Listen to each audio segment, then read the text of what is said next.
Hi, Gary Zacharias with another podcast here for the Apologist bookshelf. The book I wanted to look at today is called Christianity on Trial. Two authors named Carroll and Shiflett. And what they've done in this book is to agree they don't shrink from these tragedies that have been perpetrated in the name of Christianity, but they argue that all this anti-Christian rhetoric is not only bad taste, but they call it willful historical illiteracy. That's pretty interesting.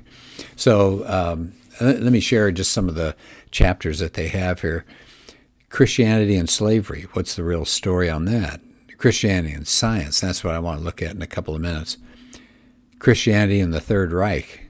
Was Adolf Hitler a Christian? Answer, no. Christianity and charity. Christianity and the environment. Christianity and American democracy. So this book has been out about 20 years. So again, I always let you know if I think there are possibilities of finding used copies, and I would guess so in this one. But this is a good, solid, meaty kind of book to take a look at.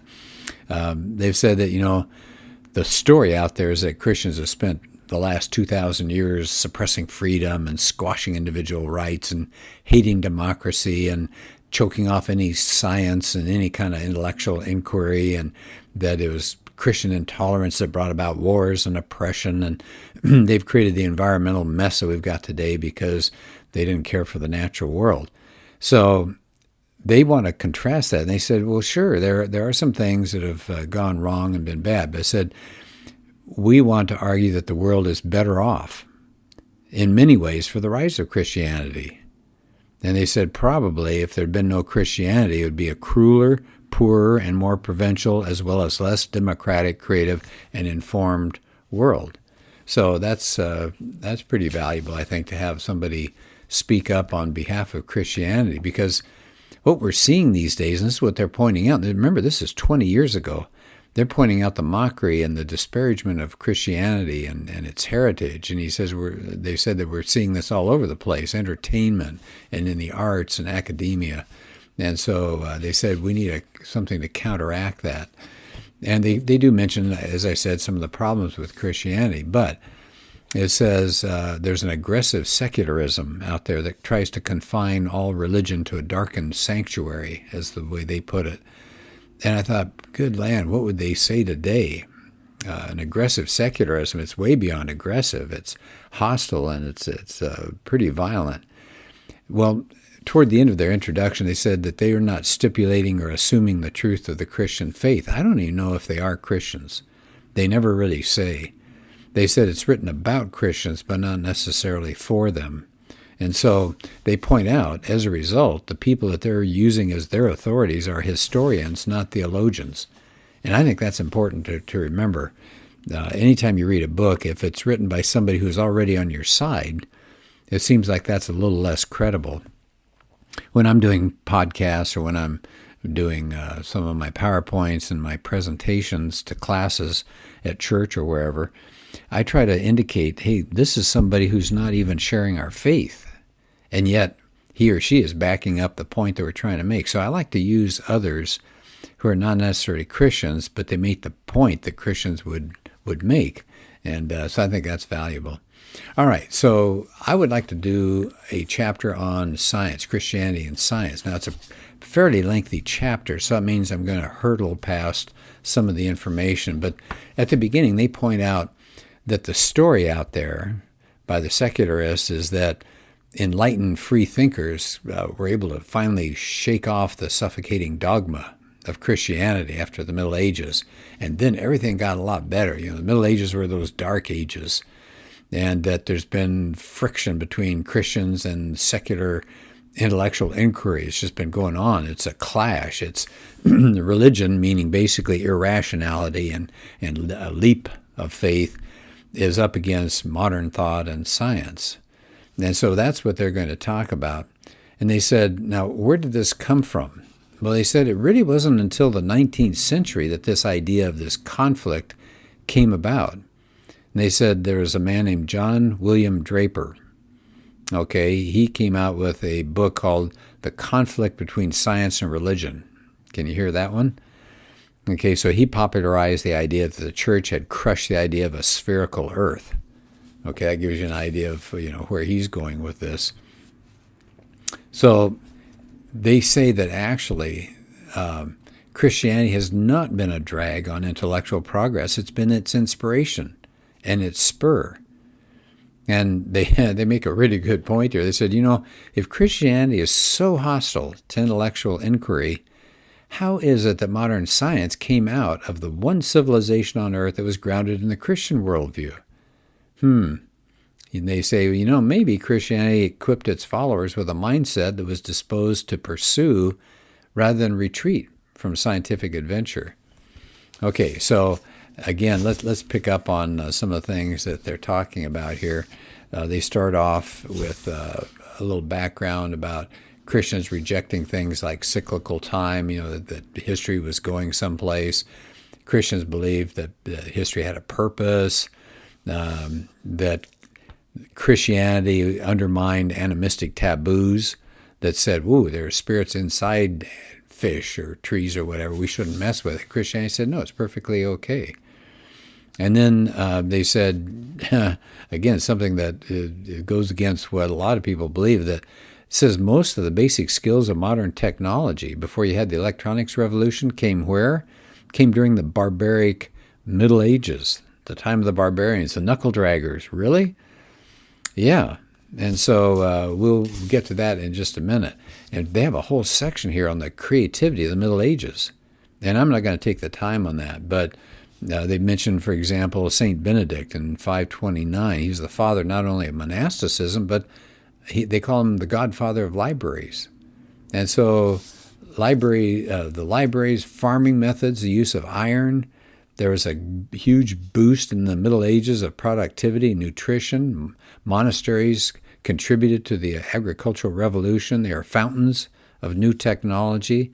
They increased wool production. They used water wheels, division of labor, powered machinery, labor-saving mechanical devices, the clock.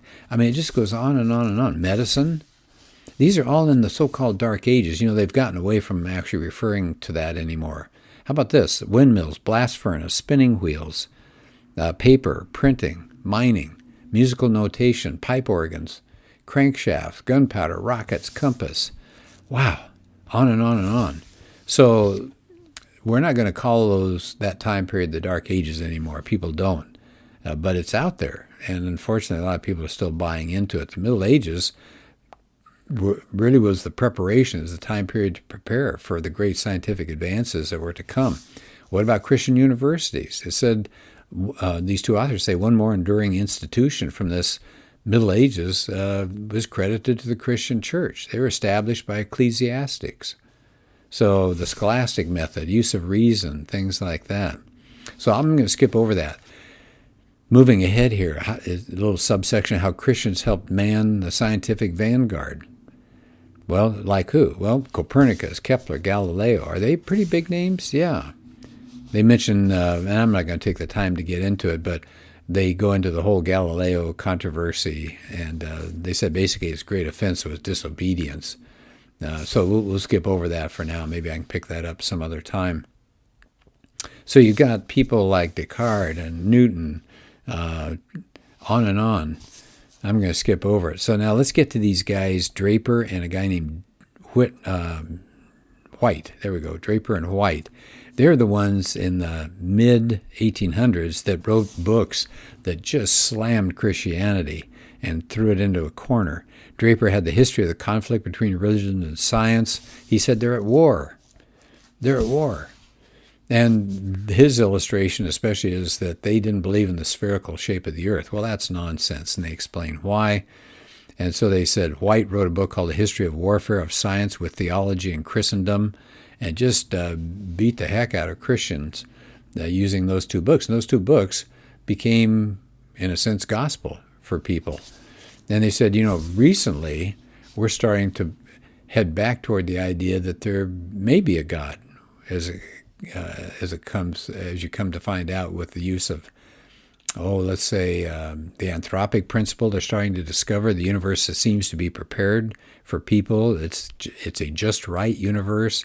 The fact that science now says the universe had a start. Well, at one time, you didn't have to worry about there being a God. If there's infinite universe and infinite time, almost anything can happen. But now where they're saying, no, there was a time when there was no universe and now there is one. How did that happen? How do you get something out of nothing? Anyway, so they tell you a little bit in here about how science is actually leading some people back toward God. Okay, let me skip over here another couple of pages. They said, at the end of the chapter, at the very least, they said religion. So they start wrapping up the chapter by a quote here from a scientist who says, "Science is trending away from dispirited views of a merciless cosmos toward a new vision of creation as poignantly favorable to life." And Niles Eldridge, they use him as a source of information. He's a curator at the American Museum of Natural History. Now, he doesn't buy into creationism. He's very hostile to that. But recently, he deplored what he called the arrogant intolerance of the scientists who claim that their science, evolution in particular, demonstrates unequivocally that there's no God. Well, not true. And then they end up the chapter by saying this, that, if nothing else, religion can infuse science with moral restraint and humility. Boy, I'd say amen to that. There's something called scientism. Now, Christians don't object at all to science. We're happy that science is doing well, and science came out of the Christian mindset. But you've got something called scientism that's coming along, which says science is the only basis for gaining knowledge. And it's pretty egotistical to say that, I think. And basically, there tends to be less moral restraint. We're seeing some terrible things that science is saying, if we can do it, let's do it. And they're saying, well, religion can help science gain some moral restraint and humility. And I think that's really important. We need to know where the boundaries are and the limitations for science. Science can't tell you the really important things of life about love and happiness and why we're here and how to conduct our lives. And they end a chapter by quoting from a historian who says, Christianity insists that knowledge carries responsibilities. And I think that's a good point. So there's the chapter in the book on science and Christianity. And I just want to mention on the back of the book, Michael Novak said this, that it's a book that's written for a broad popular audience. And it talks about the heroes and social activists of Christian history who ended slavery, built the world's first true hospitals and universities, showed how to raise up the poor, and taught the world ideals of law, peace, justice, and individual dignity. Chuck Colson calls it a valuable resource for believers and their families. So that's pretty high praise. So again, this is something you might like, Christianity on Trial, setting the record straight when it comes to history. And the subtitle is Arguments Against Anti-Religious Bigotry. So the two authors are Carroll and Shiflett, and it is an older book, but it's dealing with history primarily. And so there's no need to say, well, it's older and I couldn't use it. Yes, you can. It's a valuable book. All right, well, that's it for this podcast. Thanks.